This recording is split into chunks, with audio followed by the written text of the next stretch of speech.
तो गाइस, तो स्वागत है आपका एक ब्रांड न्यू लेसन में। How do EVMs work. ठीक है, तो ईवीएम के बारे में हमें पढ़ना है इस लेसन में, प्रेजेंटेड बाय ब्रह्मास्त्र स्टडी। तो देखिए भैया, हमें ये पता है कि इंडिया जो है सबसे लार्जेस्ट डेमोक्रेसी है वर्ल्ड की।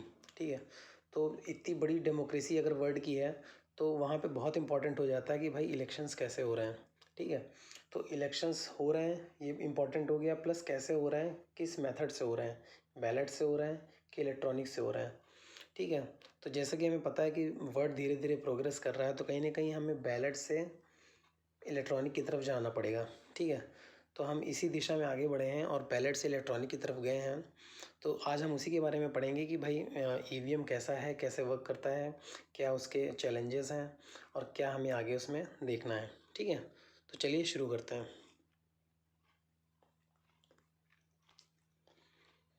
तो हमारा पहली स्लाइड देखिए कि व्हाट इज़ एन ईवीएम। ठीक है, ईवीएम क्या है।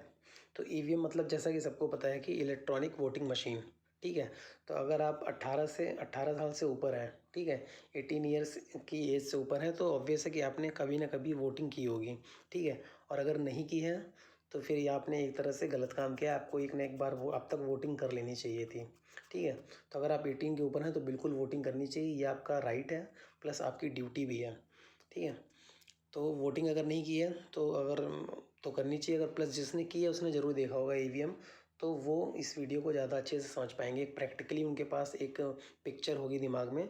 और जिन्होंने खैर नहीं किए उनके लिए भी मैंने फ़ोटोज़ डाले हैं, तो उनका भी कहीं ना कहीं पॉइंट क्लियर हो जाएगा। ठीक है, तो देखते हैं इसी में। तो ईवीएम मतलब है इलेक्ट्रॉनिक वोटिंग मशीन, जो कि हम यूज़ करते हैं किस लिए, वोट को कास्ट करने के लिए। ठीक है, तो हमें वोट कास्ट करने के लिए क्या है, ईवीएम का इस यूज़ किया। तो देखिए ईवीएम में क्या होता है कि एक कंट्रोल यूनिट होती है। ठीक है, एक होती है बैलेट बैलेट यूनिट। ठीक है, तो कंट्रोल यूनिट बैलेट यूनिट आपस में कनेक्टेड होती हैं। ठीक, तो ये आपको मैं आगे फ़ोटो में दिखाऊंगा कैसे कनेक्टेड होती हैं, उसमें क्या क्या होते हैं। ठीक, तो फिलहाल अभी इतना याद रखिए कि दो यूनिट होती हैं जो आपस में केबल में कनेक्टेड होती हैं। ठीक है, तो ये हमारा ईवीएम हो गया। ठीक, तो अब देखिए ईवीएम क्या है, एक बैटरी से चलने वाली है। ठीक है, और इसको बनाता कौन है, हमारे यहाँ बीईएल बनाती है, भारत इलेक्ट्रॉनिक लिमिटेड, और इलेक्ट्रॉनिक्स कॉरपोरेशन ऑफ इंडिया। ठीक, तो जो बीईएल हमारी बेंगलोर में है वो बनाती है, प्लस ईसीआईएल जो हमारी हैदराबाद में है बेस्ड, वो बनाती हैं। तो आपको ये जान के बहुत गर्व होगा, खुशी होगी कि इंडिया लार्जेस्ट प्रोड्यूसर है अब इस समय ईवीएम का। तो ऑब्वियस है कि हमारे यहाँ वोटर बेस इतना तगड़ा है, करोड़ों में वोटर्स हैं, तो हमें उतनी ही ज़्यादा ईवीएम बनानी पड़ेगी। ठीक है, तो अभी जो हम ईवीएम यूज़ कर रहे हैं वो है M3 वर्जन। ठीक, तो M3 वर्जन है, M3 से पहले M1 थे, M2 थे। ठीक है, तो M1 से एडवांस हुआ M2, अब M2 से भी ज़्यादा एडवांस है M3, तो जो आगे आएगा M4 आएगा। तो इसी तरह एडवांस वर्जन आते गए और टेक्नोलॉजी अपग्रेडेशन होता गया। ठीक है, तो जो अब M3 है उसमें वीवीपैट भी है। ठीक है, वीवीपैट क्या होता है, वीवीपैट के बारे में हम आगे पढ़ेंगे। ठीक है, फिलहाल के लिए है कि ये voter verified paper audit trail है। ठीक है, तो इसके बारे में हम आगे पढ़ेंगे क्या होता है वीवीपैट। काफ़ी अच्छी चीज़ है, काफ़ी अच्छी जानकारियाँ हैं। ठीक, तो अब देखिए इसमें बहुत एक इम्पॉर्टेंट जानकारी है कि जो एक ईवीएम है वो रिकॉर्ड कर सकती है मैक्सिमम 2000 वोट्स। ठीक है, तो ये क्या पहले था कि एक ईवीएम रिकॉर्ड करती थी 3840। ठीक है, 3840 वोट्स रिकॉर्ड कर लेती थी, लेकिन अब एक ईवीएम मशीन 2000 वोट्स रिकॉर्ड करेगी सिर्फ। ठीक है, तो ये कम हो गया, लेकिन हालांकि बहुत सही भी है कि क्योंकि आप जितने ज़्यादा वोट एक में रिकॉर्ड कराओगे उतने ज़्यादा कहीं ना कहीं माल फंक्शनिंग में अगर होती है तो प्रॉब्लम हो जाएगी, तो कम से कम रहें उतना अच्छा है। ठीक है, तो एक मतलब अप्रोप्रिएट लिमिट होनी चाहिए, बहुत ज़्यादा कम नहीं, बहुत ज़्यादा ज़्यादा नहीं। ठीक, तो देखिए सबसे अच्छी बात इसमें है कि अगर आप ईवीएम से वोट कराने का, कि ईवीएम में जो वोटिंग होती है उसको आप 10 साल तक रख सकते हो। ठीक है, 10 साल तक वोट स्टोर रह सकता है, कोई समस्या नहीं है, कोई दिक्कत नहीं है, जब चाहे आप काउंटिंग कराओ। ठीक है, पर हालांकि ऐसा होता नहीं है काउंटिंग। हमारे यहाँ इलेक्शन एक ऐसी चीज़ है जो बहुत जल्दी से होती है, पेपर होते रहते हैं, पेपर हो रहे हैं 2-2 साल में, 3-3 साल में कंप्लीट हो रहा है प्रोसेस, लेकिन इलेक्शन बहुत टाइमली कंप्लीट होता है, जो कि अच्छी चीज़ भी है, पर दोनों चीज़ें एक साथ सही से होनी चाहिए। ठीक है, खैर वो अलग इशू है। तो देखिए इसमें भाई एक ईवीएम जो कैटर करता है वो 64 कैंडिडेट। ठीक है, तो ईवीएम आपके ये है, तो उसमें एक ईवीएम यूनिट है। ठीक है, तो एक आप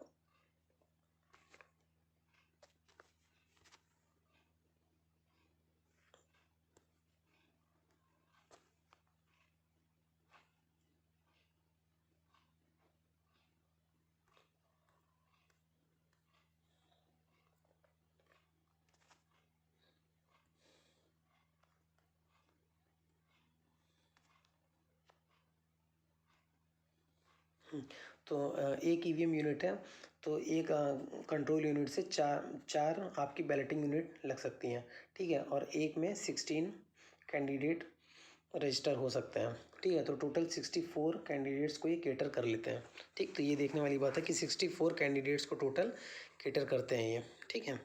आगे बढ़ते हैं। तो देखिए ईवीएम, भाई ईवीएम के बारे में हमने जाना कि ईवीएम की हिस्ट्री क्या थी, कि ईवीएम कहाँ से हम बैलेट पेपर से ईवीएम पे आए, ठीक है। प्लस ईवीएम के बारे में कुछ नेटिविटीज़ जानी हमने कि कितने कैंडिडेट हो सकते हैं, कितने वोट हो सकते हैं, और क्या क्या इसमें यूनिट्स होती हैं।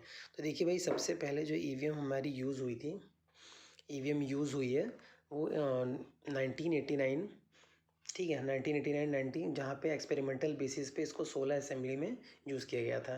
एमपी, राजस्थान, दिल्ली, और जनरल इलेक्शंस जो हमारे हुए थे 1998 में, ठीक है। Legislative general elections to the respective legislative assemblies 1998, तो यहाँ पे इसको पहली बार इस्तेमाल किया गया था, ठीक। तो देखिए सबसे अच्छी इसमें एक और बात है कि जो ईवीएम है आप उसको साइमल्टेनियस इलेक्शंस के लिए भी इस्तेमाल कर सकते हैं। साइमल्टेनियस इलेक्शंस क्या, कि भाई जैसे कि अगर लोकसभा के इलेक्शंस हो रहे हैं, साथ ही साथ स्टेट असेंबली यानी लेजिस्लेटिव असेंबली के भी इलेक्शंस हो रहे हैं। जैसा कि अभी हमने देखा था 2019 वाला जो इलेक्शन हुआ था, उसमें एक साइड लोकसभा के हो रहे थे, साथ ही साथ उड़ीसा में भी इलेक्शन हुआ था, आंध्रा में भी हुआ था, ठीक है।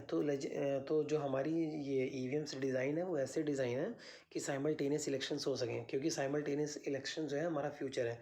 कहीं ना कहीं हम साइमल्टेनियस इलेक्शन आज नहीं तो कल होंगे हमारी कंट्री में, ठीक है। तो ये उसी को ध्यान में रख के, उसी को परव्यू में रख के ये सारी प्लानिंग हो रही है, और ये हमारे जो है वो कैटर कर सकते हैं साइमल्टेनियस इलेक्शंस, ठीक। तो जैसा कि हमें पता है कि ईवीएम के एडवांटेज क्या है भाई, पेपर में आपको क्या था कि पेपर में आपको मैनुअल काउंटिंग करनी पड़ती थी, सेफ्टी का इशू रहता था, लॉजिस्टिक का इशू रहता था, ठीक है।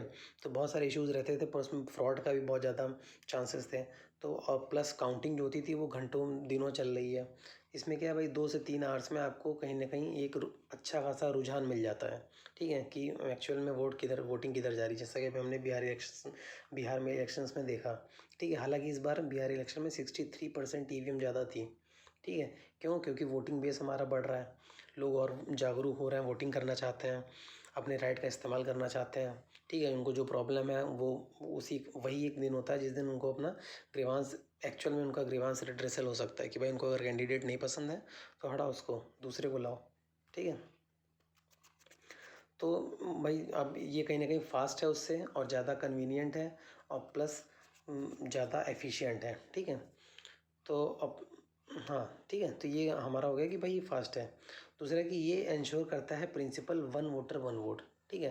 तो इसमें आप क्या कर सकते हो, इसमें क्या करते हैं कि एक वोटर एक ही वोट कर सकता है, ठीक है। ऐसा नहीं कि आप, अगर आप सोच रहे हो कि बटन दबाते जाओ वोट पड़ता जाएगा, ऐसा नहीं होता। अगर आप एक बार कंट्रोल यूनिट से बटन ऑन होगी, ठीक है, जो इलेक्शन ऑफिसर होगा वो बटन ऑन करेगा, आप अपना वोट कास्ट करोगे, उसके बाद वो मशीन ऑटोमेटिक लॉक हो जाएगी। आप उसके बाद कितनी मर्जी बटन दबाते रहो, कोई भी आपका वोट काउंट नहीं होगा। जो आपने पहली बार बटन दबाया वही वोट काउंट होगा, ठीक है। तो आगे हम देखते हैं भाई कैसे इसकी वर्किंग है, क्या है। ये आपकी देखिए भैया ईवीएम है, ठीक है। ये ईवीएम है, इसमें सब कुछ है। ये आपका हो गया कंट्रोल यूनिट, ये आपका हो गया वीवीपैट, ये हमारा हो गया बैलेटिंग यूनिट, ठीक है। ये हमारा बैलेटिंग यूनिट है जिसमें आपको 16 कैंडिडेट के नाम है, इधर इधर सिंबल है, और यहाँ पे आपको फिंगर से प्रेस करना होता है कि आप किसको, जिधर आप प्रेस करोगे उधर लाइट जल जाएगी, ठीक है। तो सबसे पहले क्या होता है, यहाँ पे जो हमारा ऑफिसर होता है, इलेक्शन ऑफिसर, वो बटन ऑन करता है, ठीक है। तो आपको एक बीप सुनाई देगा और आप रेडी हो जाओगे कि अपना वोट कास्ट करने के लिए। फिर जब वोट आप कास्ट करोगे, फिर यहाँ पे वीवीपैट जो है, वोटर वेरीफाइड पेपर और डिटेल, यहाँ पर एक पर्ची निकलेगी। तो उसमें लिखा रहेगा, उसमें आप देख सकोगे कि आपने किसको वोट कास्ट किया, उसका सिंबल क्या है, ठीक है। और वो पर्ची 7 सेकंड में अंदर चली जाएगी, ठीक है। तो आप उसको घर नहीं ले जा सकते हो, बस वो ऑटोमेटिक कट के अंदर चली जाएगी। तो ये हमारा कंट्रोल यूनिट हो गया, ये बैलेटिंग यूनिट हो गया, और ये हमारा, एक सेकेंड, हाँ, और ये हमारा हो गया वीवीपैट, ठीक है। तो आगे बढ़ते हैं। देखिए भाई कैसे वर्क करते हैं। अभी ये वर्किंग तो अभी मैंने बताई, तो आपको एक थोड़ा सा सिस्टमेटिक बता देता हूँ, स्टेप बाय स्टेप की कैसे होता है, ठीक है। तो देखिए पहले स्टेप, इसमें देखिए आपको ये पता है कि कंट्रोल यूनिट है, ये बैलेटिंग यूनिट है, ठीक है, यूनिट होती है। पहला क्या है कि पोलिंग ऑफिसर जो होगा आपका वेरीफाई करेगा आपकी identity with the help of control unit, ठीक है। तो जो आपकी आइडेंटिटी होगी वो कंट्रोल यूनिट से वेरीफाई हो जाएगी कि भाई ये सही पर्सन है कि नहीं, कहीं ये मल्टीपल वोटिंग तो नहीं कर रहे हैं, एक बार कर चुके हैं कि नहीं कर चुके हैं, कि इनकी आइडेंटिटी मैच कर रही है कि नहीं इनसे। दूसरा क्या करेगा, जो भी ही और शी होगा वो प्रेस करेगा ballot enabling the voter to cast their vote. ठीक है, जो भी ऑफिसर होगा ही और शी, वो जैसे यहाँ पे देखिए प्रेस करेंगे तो आपको इनेबल करेंगे कि आप वोट कास्ट कर सकते हो। ठीक, उसके बाद क्या, वोटर अपना भाई देखेगा, कैंडिडेट देखेगा, सिंबल देखेगा, और जो भी उसको सही लगेगा, जो भी उसको पसंद आएगा, उस पर ब्लू बटन जो होगा उस पर प्रेस कर देगा। ठीक, तो वोटर जब अपना हाँ, तो ये तीसरे स्टेप में हमारे भाई वोटर ने वोट कास्ट कर दिया, तो voter can press the button next to the candidate name and they wish to vote for. ठीक है, तो चारों स्टेप कंप्लीट होगा हमारे और वोट आपका कास्ट हो गया। ठीक, तो भैया ईवीएम का काम हो गया यहाँ तक। अब बात आती है वीवीपैट की। ठीक है, तो वीवीपैट देखते हैं भाई। वीवीपैट ये एक्चुअल ये एक पीआईएल डाली थी सुब्रमण्यम स्वामी सर ने। ठीक है, तो उसके बाद सुप्रीम कोर्ट ने ऑर्डर दिया था कि जो अब हमारी वीवीपैट है वो कंपलसरी है। ठीक है, तो ऐसा पहले क्या होता था कि 10% में रख दिया, थोड़े कुछ परसेंट में रख दिया। ठीक है, तो ये पहले ऐसे चलता था कि एक आइडिया मिल जाएगा भाई वोट सही कास्ट हो रहा है कि नहीं। लेकिन सुप्रीम कोर्ट ने कहा नहीं, ये कंपलसरी है, मैंडेटरी है, आपको सब में करना पड़ेगा, वीवीपैट कंपलसरी है। ठीक, तो जो voter verified paper audit trail है ये अटैच होती है ईवीएम के, और अलाउ करती है वोटर को वेरीफाई करे अपना वोट किसको कास्ट किया है। ठीक है, तो बहुत अच्छी चीज़ है ये, और बहुत ऑब्वियस है कि भाई आप वोट कास्ट करके चले गए, आपको नहीं पता कि भाई, आपको एक बार डाउट होता कि मैंने किसको किया है, कहीं ये बटन तो नहीं दबाया है। तो अगर आप एक बार फिजिकली एक पेपर में देख लोगे कि मेरा वोट है ये, और ये मैंने इसको कास्ट किया, तो काफ़ी सही रहता है। तो इसमें स्टेप क्या है, देखिए इसमें है कि when vote is cast a slip is printed on the VVPAT printer containing the serial number name and symbol. ठीक है, तो सीरियल नंबर दिखाएगा कि भाई जो कैंडिडेट है आपका सपोज सेकंड नंबर पे है, तो उसका सीरियल नंबर दिखाएगा, नेम दिखा देगा जो भी एक्स कैंडिडेट होगा, प्लस उसका सिंबल दिखा देगा। ठीक है, उसका जो भी सिंबल होगा, झाड़ू छाता जो भी होगा वो दिखा देगा। ठीक, दूसरा स्टेप क्या हमारा कि it is visible to the voter through a transparent window for 7 second. ठीक, जैसे मैंने आपको बताया कि आप इसको घर नहीं ले जा सकते हो। ठीक, 7 सेकंड के लिए दिखेगा, उसके बाद कट के गिर जाएगी अंदर ही। ठीक, उसके बाद क्या है भाई कि this printed slip automatically gets cut and fall. बिल्कुल सही, वही बात है। If needed be this print outs can later be counted. ठीक है, तो भाई देखिए जहाँ भी अगर कोई डिस्क्रिपेंसी आएगी, ठीक, कहीं भी कोई भी डाउट आएगा, तो ये दोबारा से ये यूज़ हो जाती हैं काउंटिंग में।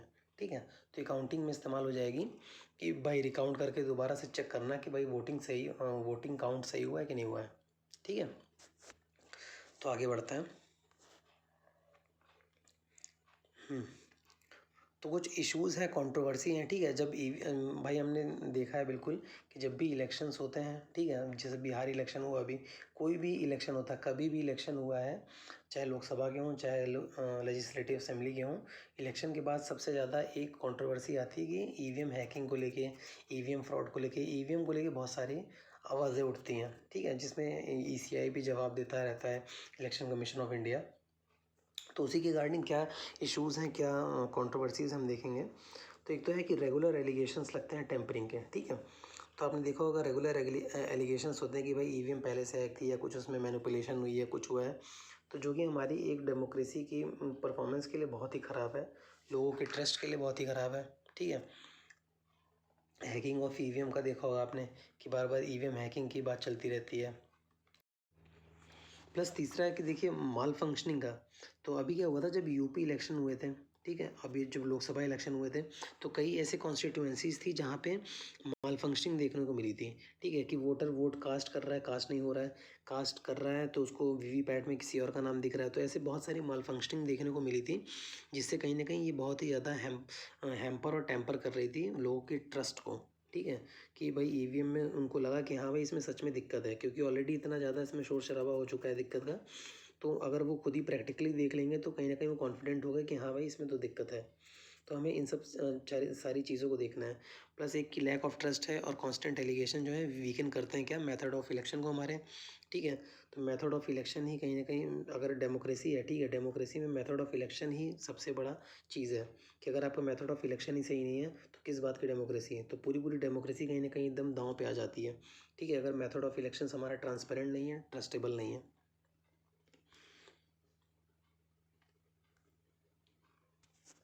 हम्म, तो स्टेप्स टेकन बाय ईसीआई। भाई अब ईसीआई ने देखा कि भाई इतना सारा इतना ज़्यादा कंट्रोवर्सीज हो रही हैं, तो कुछ स्टेप्स लिए ईसीआई ने, प्लस लोगों को इंश्योर करने के लिए भी ट्राई किया। ठीक है, तो उन्होंने बताया कि जैसे कि कि ईवीएम जो है मैन्युफैक्चरिंग स्टेट पे, देखिए पहले ही मैन्युफैक्चरिंग स्टेज पे ही ईवीएम को चेक कर लिया जाता है। ठीक है, और डिस्ट्रिक्ट लेवल पे क्या होता है कि जब नॉन इलेक्शन पीरियड होता है तो जो ईवीएम स्टोर होती हैं वो एक आर्काइक वेयर हाउस में स्टोर होती हैं मल्टीपल लोकेशंस में विद एडिक्वेट, सॉरी ये इनएडिक्वेट, इन काट दीजिएगा, विद एडिक्वेट सिक्योरिटी सिस्टम। ठीक है, तो एडिक्वेट सिक्योरिटी सिस्टम में बिल्कुल एकदम सही से होती हैं। तो ऐसा बहुत ही लेस चांस है कि इसमें कोई मैनिपुलेशन या कोई एक्स्ट्रा या कोई एक्सटर्नल सोर्स आके कुछ इसमें कर सके। प्लस ये हमारी ये चिप बेस्ड है। ठीक है, ये कनेक्ट नहीं हो सकती, तो ये हैक नहीं हो सकती, इसमें कोई इंटरनेट कनेक्शन नहीं हो सकता, बैटरी से चलती हैं।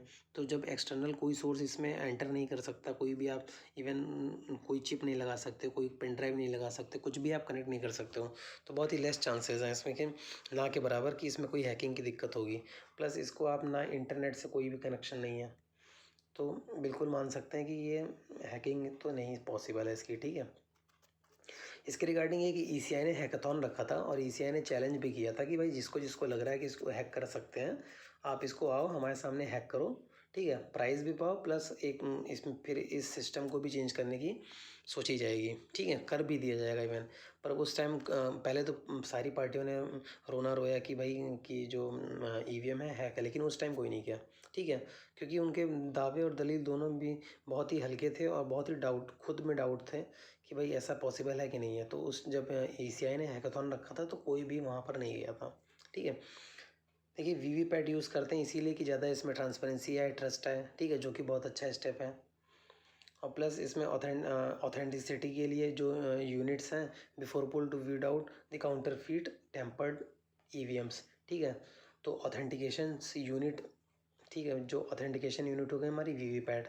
ठीक है, और जो फर्स्ट लेवल चेक पे होता है क्या, prior to an election when the EVMs are serviced by authority authorised technicians from the EVM manufacturers. ठीक है, तो एक फर्स्ट लेवल चेकिंग भी होती है कि जैसे कुछ वहाँ पे जैसे इलेक्शन से पहले ही, वोटिंग से पहले ही कुछ लोगों को कि कुछ परफॉर्म करके दिखा दिया, सपोज 15 वोट कास्ट करके दिखा दिए किसको जा रहे हैं, 50 वोट कास्ट करके दिखा दिए किसको जा रहे हैं। ठीक, कैसे जा रहे हैं, डिवीजन सही जा रहे हैं कि नहीं जा रहे हैं। तो एक ट्रायल बेसिस पे फर्स्ट लेवल पे चेक होने के बाद ट्रायल बेसिस भी कर लिया जाता है, ट्रायल भी कर लिया जाता है इसका भाई कि जो भी वहाँ पे उस पर्टिकुलर कॉन्स्टिट्यूएंसी में जो भी एमपीज़ होते हैं या एमएलएज होते हैं उनको सामने बुला के कुछ लोगों को ये परफॉर्म किया जाता है। वहाँ पे जो रिटर्निंग ऑफिसर भी होते हैं, ठीक है, इलेक्शन ऑफिसर जो होते हैं रिटर्निंग ऑफिसर वो भी होते हैं, तो उनके सामने परफॉर्म किया जाता है कि भाई देखिए सही कास्ट हो रहा है इसमें। ठीक है, तो ये एक तरह से फुल प्रूफ सिस्टम है। ठीक है, तो ऐसे तो इस पर एलिगेशंस लगाना कहीं ना कहीं सही नहीं होंगे। प्लस ये ऐसा भी एलिगेशंस लगते हैं कि भाई डिफरेंट डिफरेंट कंट्रीज़ में जो फॉरेन कंट्रीज़ हैं, जैसे डेवलप्ड कंट्रीज़ हैं, जर्मनी हो गई, यूएस हो गई, ये इतना ज़्यादा यूज़ नहीं करते। जैसे यूएस का क्या है, यूएस कहीं कहीं पे बैलेट्स यूज़ करता है, कहीं पे ईवीएम यूज़ करता है। पर जर्मनी पहले इस्तेमाल करता था ये, पर अब जर्मनी ने बंद कर दिया है। तो जर्मनी और बाकी कंट्रीज़ ये अफोर्ड कर सकती हैं कहीं ना कहीं, क्योंकि उनकी पॉपुलेशन बहुत कम है। हमारी इतनी ज़्यादा पॉपुलेशन होने के बाद कहीं ना कहीं हमारे लिए पेपर से इस समय वोटिंग कराना बहुत ज़्यादा मुश्किल, बहुत ज़्यादा टाइम टेकिंग और बहुत ज़्यादा कहीं ना कहीं बर्डन है एक। ठीक है, इकोनॉमिकल बर्डन। तो हमें प्रोग्रेसिव सोसाइटी की तरफ कहीं ना कहीं एक आगे ही बढ़ना है, उसमें जो प्रॉब्लम है उसको सॉल्व करना है, ना कि हमें पीछे जाना है। ठीक है, तो अब बात आती है कि भाई कि प्रोग्रेसिव होने के चक्कर में क्या हम किसी गलत सिस्टम को अडॉप्ट कर लें, क्योंकि ऐसा है नहीं, एग्जैक्टली गलत भी नहीं, क्योंकि अगर या तो प्रूव हो जाए गलत है तो चीज़ चेंज हो सकती है। ठीक है, सुप्रीम कोर्ट ने भी इसके रिगार्डिंग वर्डिक्ट दिया कि भाई सुप्रीम कोर्ट भी सेटिस्फाइड है। ठीक है,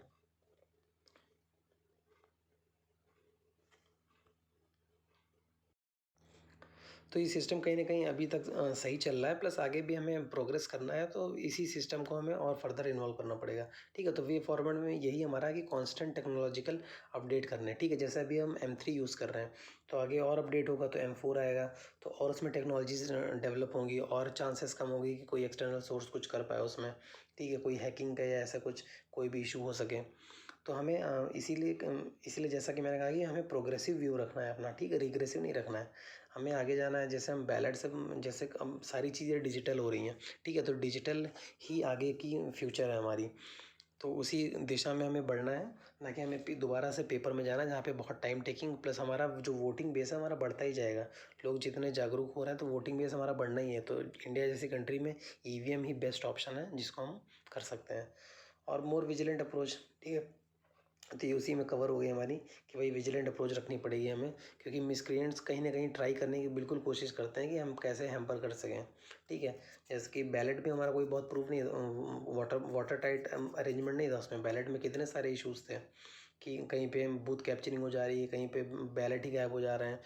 तो बहुत सारे इश्यूज़ थे, तभी हमारा कहीं ना कहीं इश्यूज़ थे, तभी हमारा ईवीएम आया। और ईवीएम ने बैलेट से अच्छा परफॉर्म किया है अभी तक, ठीक है। तो कुछ इश्यूज़ हैं जो कि हम बिल्कुल सही करना चाहेंगे। ईसीआई उस दिशा में बिल्कुल काम कर रही है, ठीक है। तो ठीक है फिलहाल दोस्तों, थैंक यू सो मच। तो ये हमारा लेसन था हमारा ईवीएम पे, ठीक है, जो कि हमेशा न्यूज़ में रहता है। जब भी इलेक्शन होता है तो ईवीएम न्यूज़ में रहता है, ठीक। तो आप बताइएगा कि आपको और आगे कौन से टॉपिक पे लेक्चर चाहिए, तो मैं लाने की कोशिश करूँगा, ठीक है गाइस। Thank you.